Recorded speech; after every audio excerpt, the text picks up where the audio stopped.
Les forces militaires de l'Imperium de chacune de ces branches sont excessivement épuisées par les croisades impériales continues qui lui ont été imposées durant l'âge de la rédemption. Un système stellaire après l'autre est alors victime d'invasions orques, chaotiques, d'autres Xénos ou encore proie à la rébellion. L'anarchie se répand comme une traînée de poudre à travers chaque secteur de l'Imperium, durant une période sombre qui sera connue comme l'âge du déclin. De plus en plus de systèmes stellaires sont confiés par l'Administratum à la gestion directe par des chapitres de l'Adeptus Astartes, dans le but de préserver la stabilité, ces forces transhumaines étant les seules à posséder la force militaire inviolable nécessaire à la restauration du contrôle impérial dans les régions les plus reculées de la galaxie. Pour combattre cette anarchie croissante, l'Adeptus Terra impose des règles de plus en plus strictes, mettant en œuvre des châtiments de plus en plus sévères. Les présages de malheur se font de plus en plus pressants et apocalyptiques, tandis que les prescients prophétisent des remous majeurs dans le Warp, tel un enflement dans l'eau annonçant une menace majeure et invisible.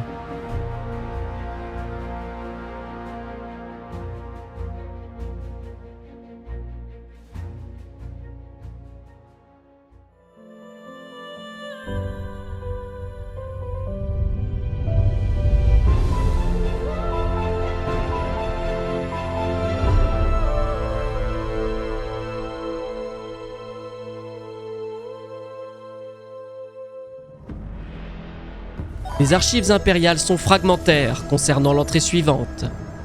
En effet, celle-ci se base sur les enregistrements de l'Adeptus Mechanicus, qui garde jalousement ses archives. La datation de cet événement se situe, selon certaines sources, avant l'âge de l'apostasie, tandis que d'autres le situent plutôt vers la fin du 37e millénaire. Malgré tout, certains membres de l'Ordo Xénos ont pu accéder à ces données sacrées. Elles font état d'une rencontre entre le vaisseau explorateur Lens Vision et une civilisation Xénos inconnue. Cette race a la particularité de comporter des êtres dont la physiologie semble s'être adaptée à leur rôle dans leur civilisation balbutiante. Des chasseurs belliqueux, des bâtisseurs robustes, des marchands et diplomates éloquents et des messagers rapides.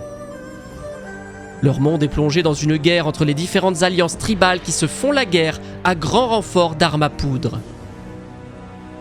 Pour l'Adeptus Mechanicus, les Xénos ne représentent guère plus que des sauvages primitifs, et leur planète est désignée comme devant être purgée en vue d'une colonisation humaine. Cependant, avant que cette sentence ne puisse être exécutée, une tempête warp se lève et coupe la planète de tout contact impérial. Les technoprêtres de Mars renoncent alors à la colonisation et la rencontre ne devient guère plus qu'une entrée dans leurs archives.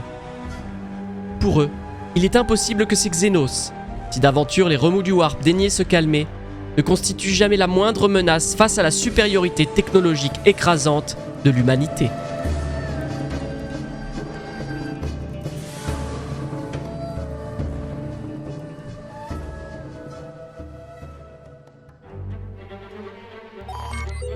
La 537e année du 38e millénaire, Abaddon le Fléau et sa Black Légion lancent la 9e croisade noire depuis l'œil de la terreur. Le Fléau a l'intention de réduire au silence la forteresse navale impériale de Cancéphalus et mène ses forces contre les populations denses du monde voisin d'Antecanis.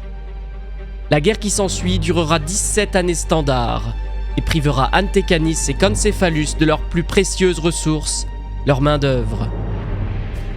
Sans les flottes de Cancéphalus pour l'arrêter, Abaddon est en mesure de ravager le reste du secteur selon son bon vouloir, et ses sorciers sont libres de conduire les rituels nécessaires à affaiblir les murs de la réalité de la région en toute impunité.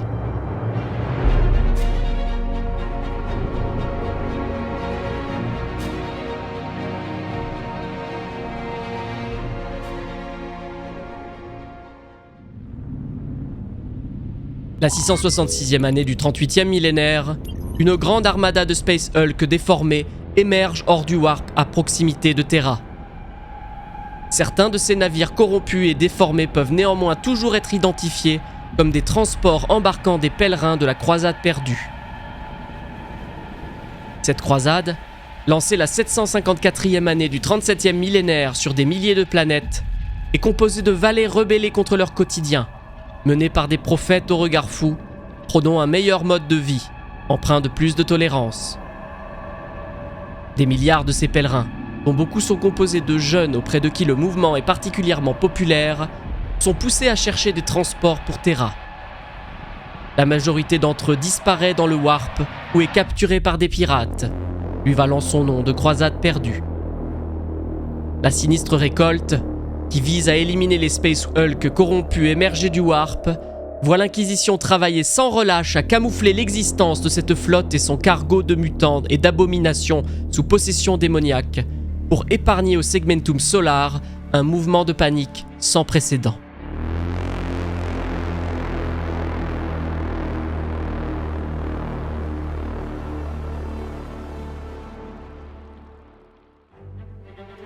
La première année du 39e millénaire, c'est la 10e croisade noire qui s'abat sur l'Imperium depuis l'œil de la terreur.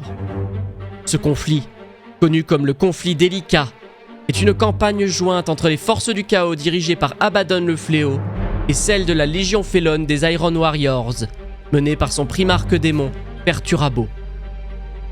Les deux armées s'abattent de toutes leurs forces contre le secteur Helican. Tandis que la Black Legion s'en prend au monde capital du secteur, le monde ruche de Thracian Primaris, les Iron Warriors concentrent leur assaut contre Medusa, le foyer du chapitre Astartes loyaliste des Iron Hands, afin de rembourser une vieille dette de sang. Dans une série de sièges empreints d'amertume, les Iron Warriors prennent d'assaut les mondes du système de Medusa et poussent les Iron Hands jusqu'aux portes de la destruction. Ce n'est que lorsque les Astartes loyalistes reçoivent des renforts impériaux inespérés qu'Abaddon et Perturabo se replient vers l'œil de la terreur, non sans avoir emporté avec eux des informations essentielles concernant le monde de Medusa et ses structures défensives, pour s'en servir plus tard à un moment plus opportun.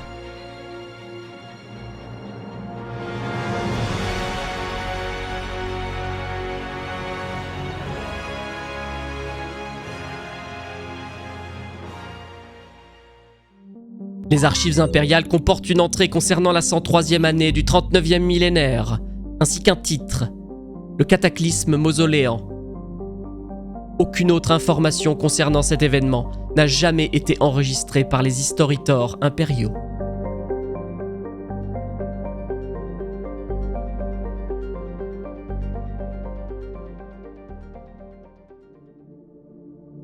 La 131e année du 39e millénaire, les croisades de la rédemption débutent. Dans un dernier soubresaut visant à prolonger la période du même nom, un grand héros de l'Imperium émerge dans chacun de ses segmentum. Semblables aux primarques de jadis, les efforts combinés de leurs croisades repoussent les frontières de l'Imperium plus loin qu'elles ne l'ont été depuis presque 500 années standard. Finalement, 50 années terranes plus tard, les 5 héros disparaissent sans laisser de traces, incitant l'ecclésiarque Inovian III à les canoniser en tant que saints impériaux, retournés auprès de leur empereur bien-aimé.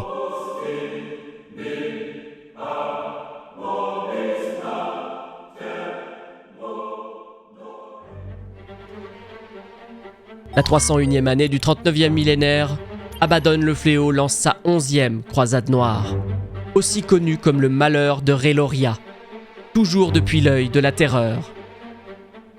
Dans une tentative de briser le cordon de tempête warp entourant l'œil vers l'espace impérial, Abaddon emploie un démon capturé pour guider sa flotte noire.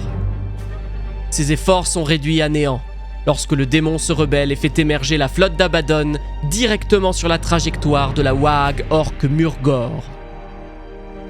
Dans les ruines du monde cardinal de Reloria, la Black Legion affronte les orques au combat, les bolts et les épées tronçonneuses déchirant la peau verte des Xénos. Après des mois solaires de combats sanglants, Abaddon décide d'abandonner Reloria à son destin et retourne dans le royaume cauchemardesque de l'œil de la terreur, non sans avoir rempli les cachots de sa flotte noire d'une multitude de bizarres boys capturés. En conjonction avec un convent de ses plus puissants sorciers, le fléau utilise l'énergie psychique volatile des peaux vertes au cours d'un rituel d'hybridation démoniaque qui affaiblit le tissu de la réalité à travers tout le système Rélorien. Cela s'inscrit dans un plan d'ensemble plus large, visant à abattre les barrières entre l'immatérium et la réalité, et faciliter par conséquent l'assaut des forces du chaos sur l'Imperium.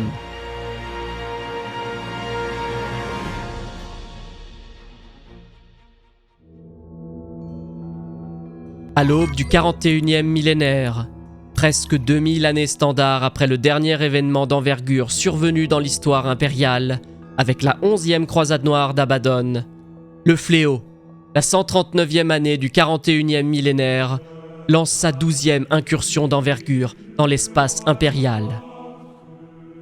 C'est le début de la guerre gothique, une vaste campagne lancée par le maître de guerre, focalisée sur le secteur gothique, isolé du reste du Segmentum Obscurus et privé de renforts impériaux et de toute communication vers l'extérieur en raison de massives tempêtes warp produites par la volonté des puissances de la ruine.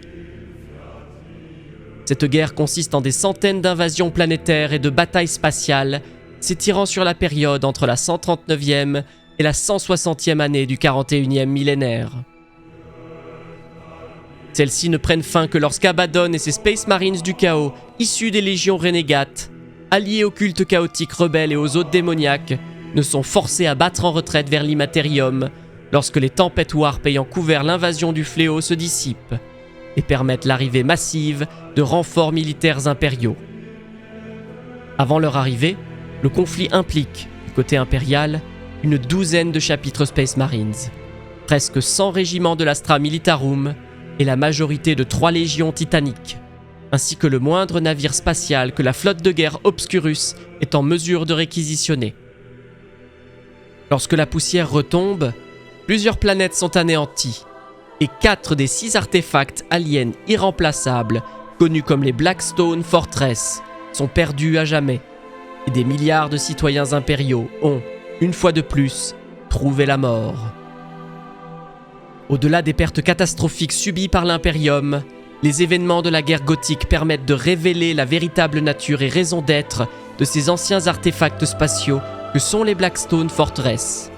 Créés par une race reptilienne ancienne, technologiquement et psychiquement avancée, ayant établi un empire interstellaire à travers toute la Voie lactée des dizaines de millions d'années auparavant, dirigeant la galaxie bien avant le développement de la plupart des espèces pensantes. Cette race, la première à voyager dans les étoiles, est la créatrice originelle de la toile, utilisée par les Aeldari pour leurs voyages intersidéraux, et est connue comme les Anciens. 60 millions d'années avant l'émergence de l'Imperium, ces Anciens entrent en guerre avec des dieux stellaires immémoriaux appelés Ctan, et leurs serviteurs robotiques appelés Necrons. Ces derniers causent l'extinction de la race des Anciens, qui ont érigé les Blackstone Fortress comme des armes visant à lutter contre les Necrons, et capables de déstabiliser des étoiles et détruire des systèmes solaires entiers. Abaddon, lors de sa retraite vers l'œil de la terreur, emporte avec lui 2 des Blackstone Fortress.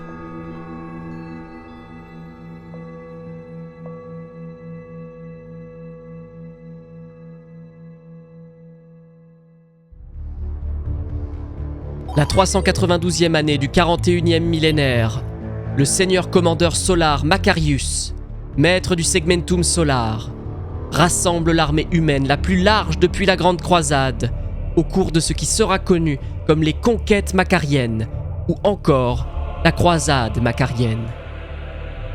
En seulement 7 années solaires, Macarius parvient à reconquérir 1 millier de mondes situés sur la bordure ouest de l'Imperium, et sa gloire le porte dans les recoins les plus obscurs de la galaxie, là où la lumière de l'Empereur n'a encore jamais brillé.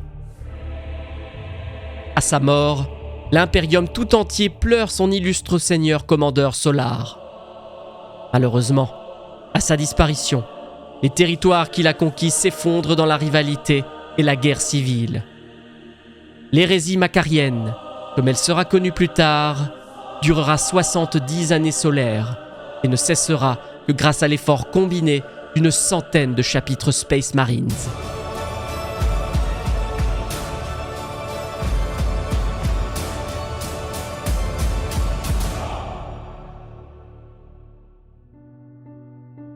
La 500e année du 41e millénaire.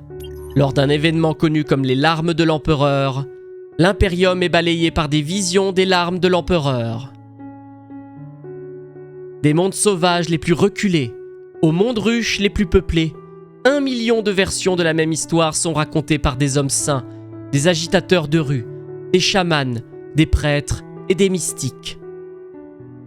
Des peuples primitifs pointent vers le ciel orageux, affirmant que les gouttes qui tombent du ciel sont en fait les larmes de leur divinité omnipotente. Sur les mondes cardinaux de l'ecclésiarchie, des archidiacres, aux pèlerins les plus humbles, déclarent avoir vu les statues de l'empereur Dieu pleurer. Maîtres de chapitre Astartés, comme cerfs du fin fond des cités ruches, sont victimes de visions de l'empereur s'agitant sur son trône, des larmes s'écoulant de ses orbites vides. Bien que ces rêves prennent des myriades de formes, tous sont conscients que l'empereur ne pleure pas pour lui-même, mais sur la détresse de son humanité tant aimée. Au cours des derniers siècles du 41e millénaire, aux alentours de sa 744e année, les menaces envers l'Imperium gagnent en importance. L'humanité, assaillie de toutes parts, se retrouve au bord de l'extinction. À cette période de désespoir, la sécession, la rébellion, la corruption chaotique et l'hérésie surgissent aux quatre coins de l'Imperium. Sentant la faiblesse de l'humanité, les empires xénos, tels que les orques, les Aeldari, les Tau, les Nécrons, et peut-être les plus dangereux de tous, les Tyrannides, se jettent sur elles de toutes parts. Des zélotes commencent à affirmer que ces xénos sont la punition divine qui s'abat sur l'humanité, le juste châtiment pour s'être écarté de la voie tracée par l'empereur. Les forces militaires de l'Imperium se battent avec la valeur des héros d'antan, défendant l'humanité de l'intérieur, de l'extérieur et au-delà. Les Space Marines et l'Astra Militarum entament une guerre à nulle pareille, même au plus fort de l'hérésie d'Horus. Les nouvelles deviennent de pire en pire à chaque jour qui passe. Les attaques sur l'Imperium en constante augmentation. Plus inquiétant encore, les Prescients prédisent de grandes agitations dans le Warp, présageant une menace invisible mais colossale, tapie dans les ténèbres de l'Immaterium, attendant le moment propice pour surgir. Cette période, la plus sombre qu'ait jamais connue l'humanité, va mettre le jugement et la foi de chaque homme et chaque femme de l'Imperium à l'épreuve, les poussant à leurs limites et même au-delà, alors que s'abat sur chaque être humain les affres de la fin des temps.